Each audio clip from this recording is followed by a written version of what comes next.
Today we're going to take a look at doing some reverse engineering with the Artec Space Spider. We're going to scan a couple of different parts and show a couple of different processes for doing what we call reverse engineering on 3D scan data. And we're going to be using the Artec Space Spider to do this. So the Artec Space Spider is a handheld structured light 3D scanning system. And a lot of the processes that we're going to talk about in this demonstration will apply to other Artec 3D scanners like the EVA or the Leo. The concept is all basically the same, which means that we have some sort of a projection system and then cameras that are looking at that projection system. And the way I like to explain it is if you've ever walked in front of a projector at a movie theater or in your home and looked at the image as it's displayed like across your body, you'll notice that that image is distorted. You may be standing at an angle in relationship to that projector, or it may be looking at the curvature of your arms or other parts of your body, and that image has a distortion to it.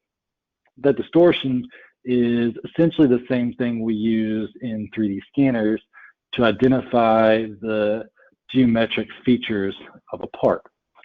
We'll go ahead and get started. The way the system works is very simple. So you can see there's a flashing light that will come up on the scanner itself. The light that you can visibly see is the light for the texture camera. And then there's also a blue light that's being projected, which you can actually see in the lens itself. The frame rate of the camera that I'm using is probably not going to pick up the light as quickly as it's actually flashing, but right now we're flashing right around 6.97 frames a second. The max that the Spider does is about 8 frames a second. So scanning is very simple. We're going to just start scanning this object. And the way that we do this is we just hold the scanner in front of the part that we're trying to scan, and then we'll just move either the scanner around the part or the part around the scanner. Either way works very well. Right now I've got this object on a rotary stage, just to make it a little bit simpler for getting all of the information that I want. And one of the key advantages to using a handheld structured light scanner like the Artec is when we're dealing with reflective objects, a lot of times the angle that you scan a reflective object can make a huge difference as to how well it can be scanned. So if you have the flexibility to be able to move around that part and put the scanner itself in a little bit more of a normal position to the relationship of that part, you can pick up a lot of data that with other systems you otherwise would really struggle with. So the scanning process is relatively straightforward. The other aspect to the Artec scanners, the Spider, the Leo, and the EVA in particular, is texture. So when we refer to texture in 3D scanning, that's the physical color of the part. So whether it's a more mechanical object like this here, or something that's more of a little trinket dinosaur figurine, the texture is the color, and we use that from an alignment standpoint. So we can not only use the geometry of a part, but the actual little pits and colors and various deviations on an object itself, from a texture standpoint, we use for referencing as well, which is really beneficial when we're scanning more flat or cylindrical surfaces, as it creates a much more user-friendly experience where we're not having to incorporate any sort of external photogrammetry markers or references of any kind. So in an object like this dinosaur figurine, we can get a much better representation of how that color texture is really coming in. It's got some good vibrant colors on it. So we can see all the little pits and deviations and whatnot on the object itself.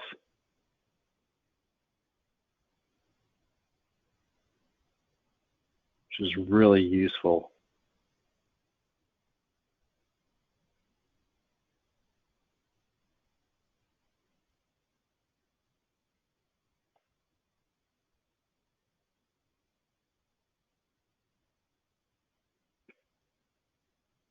And another question that I get asked quite often is, well, what is this when the screen turns red? So what this is when we lose tracking with our system, say for instance, you jerk the part out of frame or you jerk the scanner off to one side, or maybe you just need to set the scanner down for whatever reason. Obviously, it's not tracking the part anymore. So what we can do is, as soon as we want to regain tracking on our part, we simply just place the scanner in an area that's similar to where we had previously scanned, and the software and the scanner automatically understand the relationship of that scan data in conjunction with the frames that are being captured, and it'll snap itself right back in place and allow us to continue on with our scanning process. So we'll do a couple more scans on this guy here, just to get a little bit more data.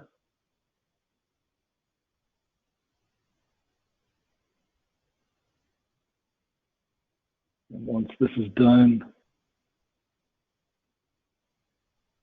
we'll go through and show you how we can process all this out.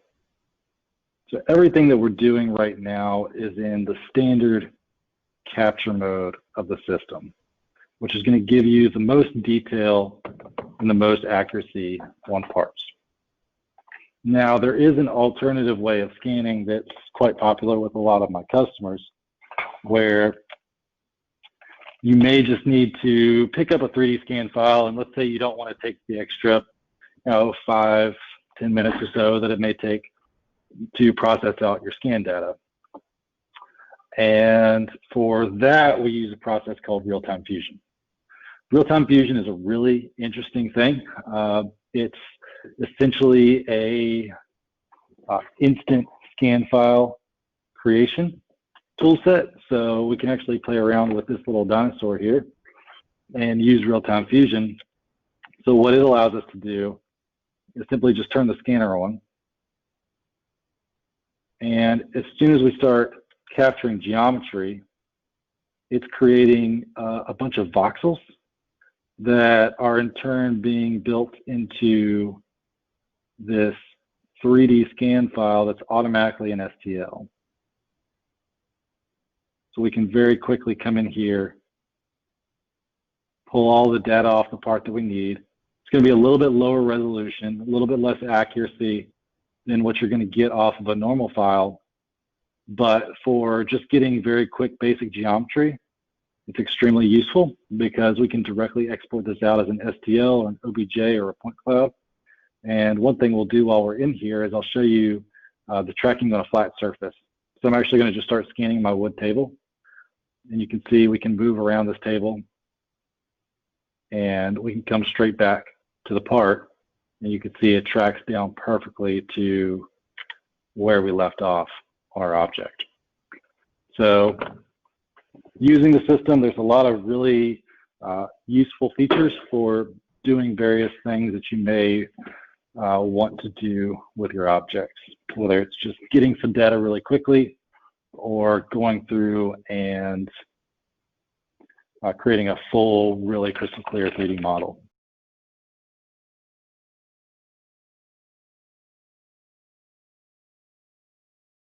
So let's use this dinosaur for a couple of examples here. And what I want to do first is we have an automatic base removal process that we can talk further about in other videos.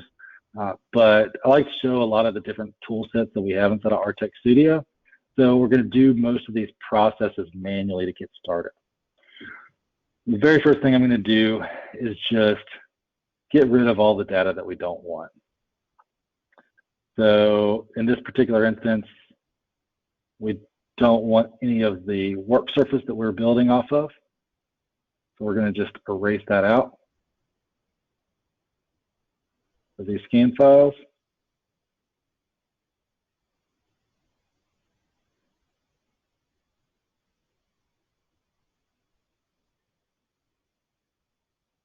And now we're left with just our basic raw data. I may get rid of a little bit more of this table information over here.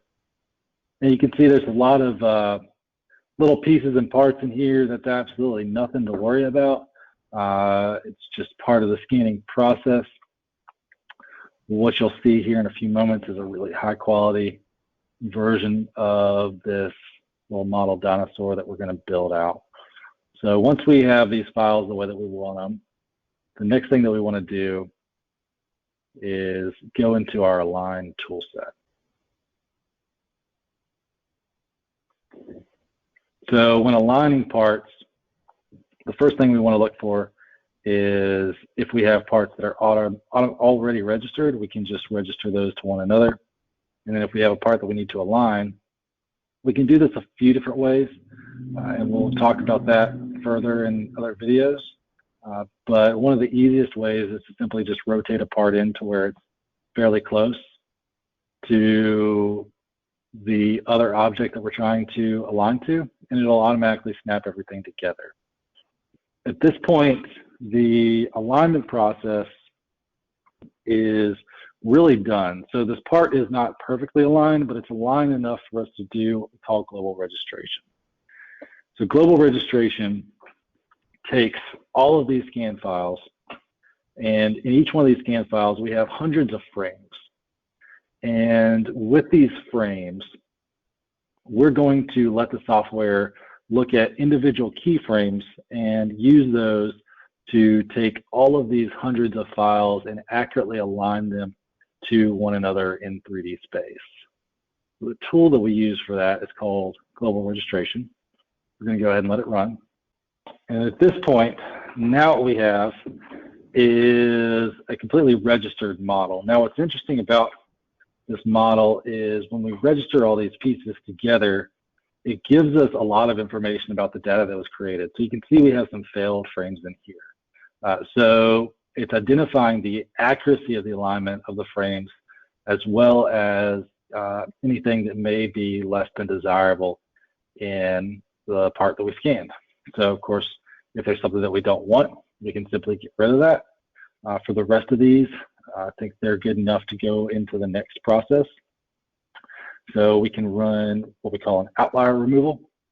And this outlier removal will essentially go in and clean up a lot of that excess noise. Okay, so we've gotten rid of a lot of the excess noise in this part. So at this point, we can go ahead and run a fusion process on this. So for this object, I'll use a sharp fusion.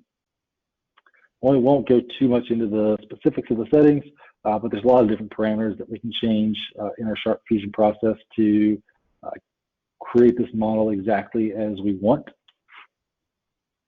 we'll let this run, and then we'll talk about what we can do on post-processing. So once we've gone through and done our sharp fusion process, you can see this is the type of data that we're left with. The one thing we may want to do before we go into this reverse engineering application is we'll do a small object filter just to get rid of any excess noise or any little floaters that may be around the part. And then we'll also go ahead and do a hole filling algorithm just to clean up any excess holes.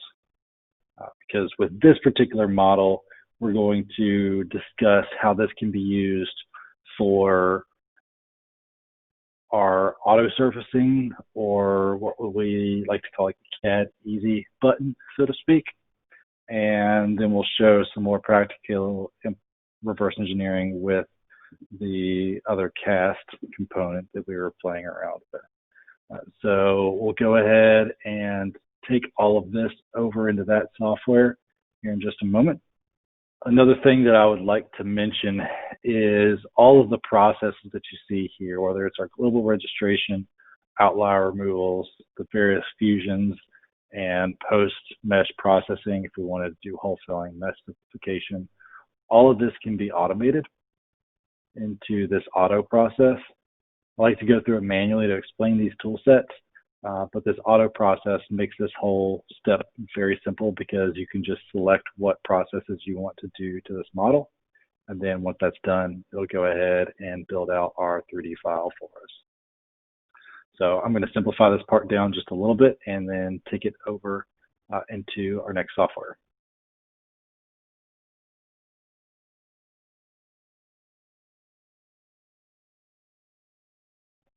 So now we have the scan file inside of a software called QUICKSURFACE. So we're going to use QUICKSURFACE to present a couple of different types of reverse engineering. So the purpose of using this particular model here is going to be to show off what a lot of people look for, which would be the CAD easy button. And there's no real way to just take a scan file and automatically convert it into a parametric, SOLIDWORKS or Inventor type CAD model. But when people want to be able to just have a one button IGES file or NURBS type surface, what we can do is a process called auto surfacing. So auto surfacing is pretty much known throughout the industry as the easiest way to take an STL file, which is what this object is, which is hundreds of thousands, if not millions of triangles, and converting that STL file over into a NURBS surface. So for this, we're going to keep it relatively simple. So we're going to make it a really small, simple, watertight NURBS model. And we'll go ahead and let the software build this out for us.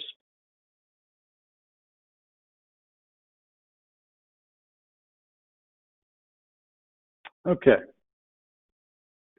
And at this point, what we're left with is, of course, we made this one a relatively simple NURBS surface, but we're left with a exportable IGES file that is a NURBS surface, which is a series of non-uniform rational B-splines. Basically, this is a very large patch surface converting this object from a scan file or an STL mesh into a CAD auto surface.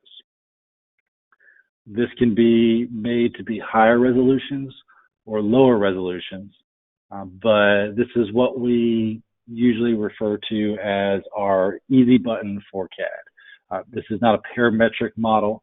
This is not something that is easily modified, but it's useful in a lot of different applications, especially when you need to recreate a part and then use that for various bullioning operations and building out molds or a large variety of other applications, anywhere where NURBS may be useful to you, or let's say you just want a reference file in your part that's a CAD model. That's a great way to do it here in this step. In the next step, we're going to show you the more traditional method, which would be accurately recreating CAD geometry, and we're going to use that cast part for this.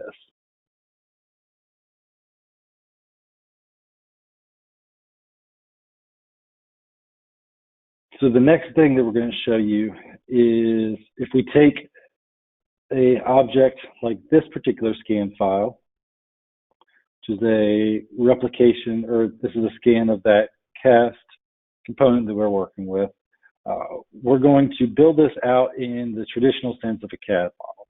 So to do that, we're going to use a mesh selection tool that will allow us to easily identify a cylinder to drive all this information through.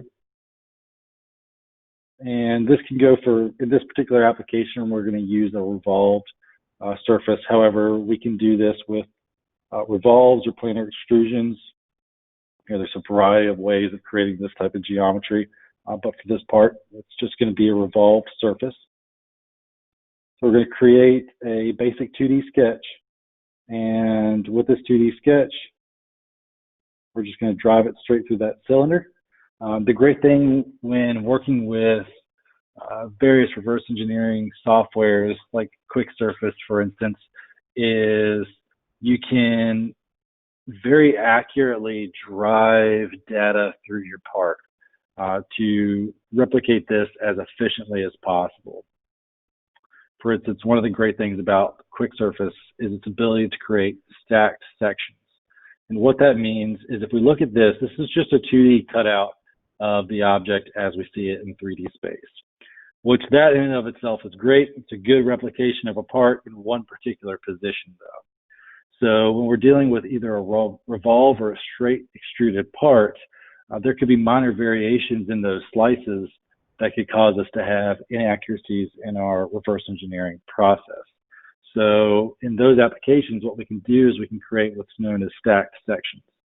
So these stacked sections take a number of slices through our part in a lot of different places and lay them all on top of each other in one particular location. Where that becomes useful, and you can very easily identify it on this part, is of course we've got a little bit of odd information in the middle of this where we did our hole filling. But down here on this bottom, we can see that there's a very large deviation or a warp in the part as it goes throughout that revolve. So we get all that as a point cloud thickness rather than just one individual component, which is quite useful for us when we start building out all the nuances of this part and we go in to try to make this as physically accurate as possible. And what I mean by that is we have the ability to either drive a line, say, through the middle of the point cloud. We could drive that line through the outside of the point cloud, which would be our minimum diameter, or we can drive it through the very outside of that point cloud, which would be our maximum height or diameter of our part. So we'll go ahead and sketch a few of these pieces in here. For this one here with this warp, I'm actually going to go with the part that seems to be the most horizontal. And we'll snap that to a horizontal, snap this to the vertical. We'll just go ahead and add a few of these construction lines in and build this part out as we need to.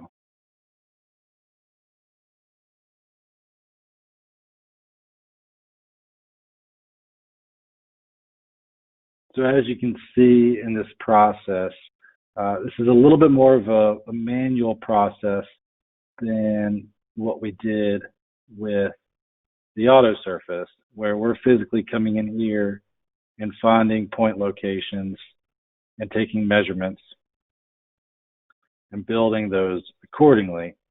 But with this, what we can achieve is a much greater precision in our reverse engineering process. Because quite often in reverse engineering, the real important aspect of this is understanding design intent on parts. So with this design intent, things that may be really essential are critical dimensions. For instance, if there's a particular thickness that an object needs to be and we need to be able to modify that, then we can define that in a very specific manner and keep our parts extremely accurate, as well as we have the insight to determine where there may be defects in parts that we can mitigate and better understand, such as this warping that we're seeing on the bottom of the surface. Once this process is completed, however, you can see all we have to do is finish out that sketch, and we're left with a perfect replication of this part as a CAD object that can be taken out as an IGES step file or some form of a CAD object. There is one final reverse engineering process that I want to talk about today, and we're not going to go too much into the organic modeling side. We have a lot of videos that cover doing organic modeling, but this is going to be more of a hybrid type modeling based around SOLIDWORKS, and we'll go ahead and jump into that now.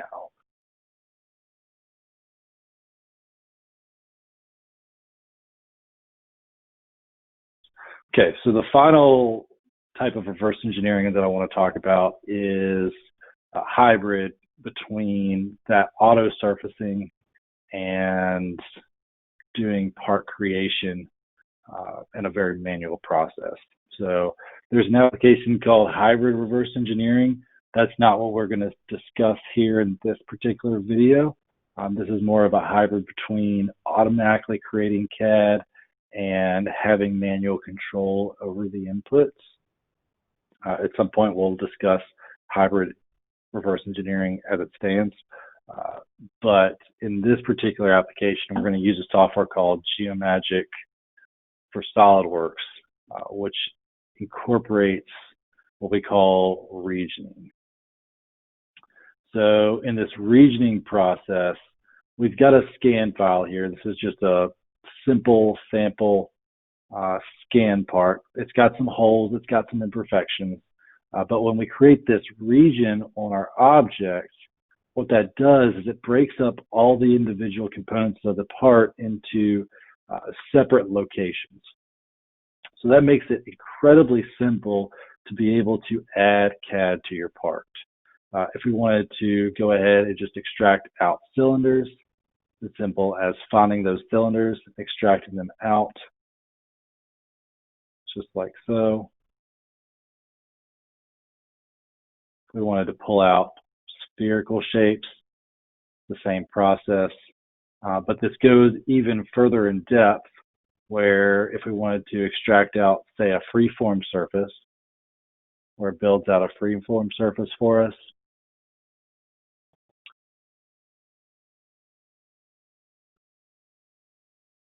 Or if we wanted to do extrusions,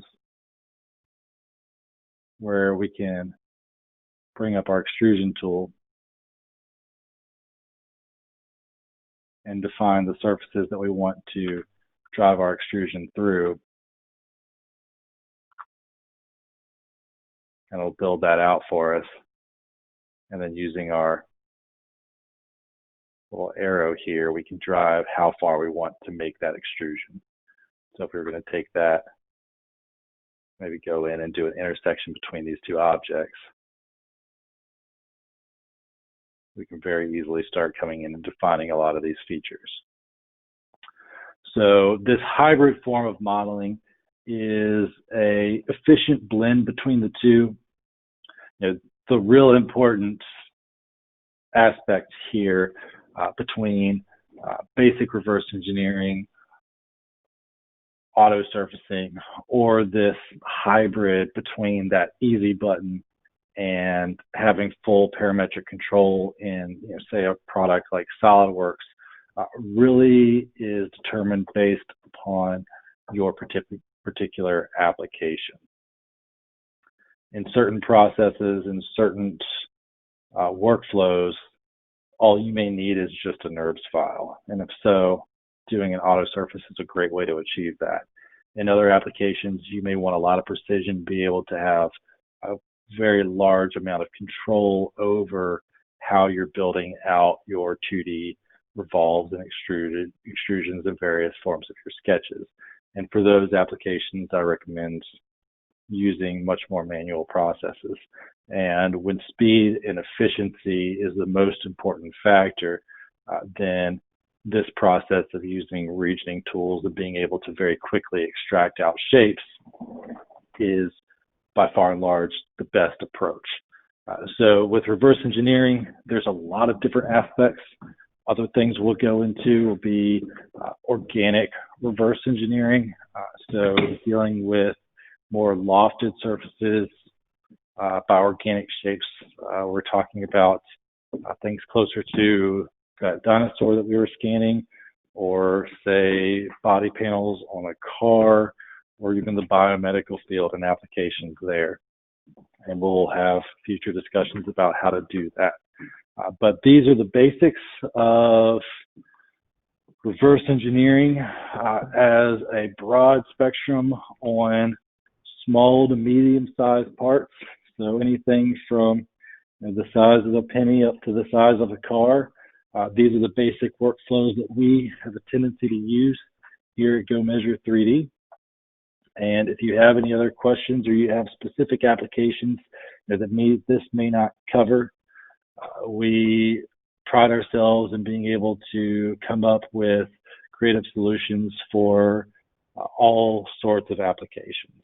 So if there's something that you feel like we're missing here by any stretch of the imagination, feel free to let us know and we'll be happy to help. Thank you very much.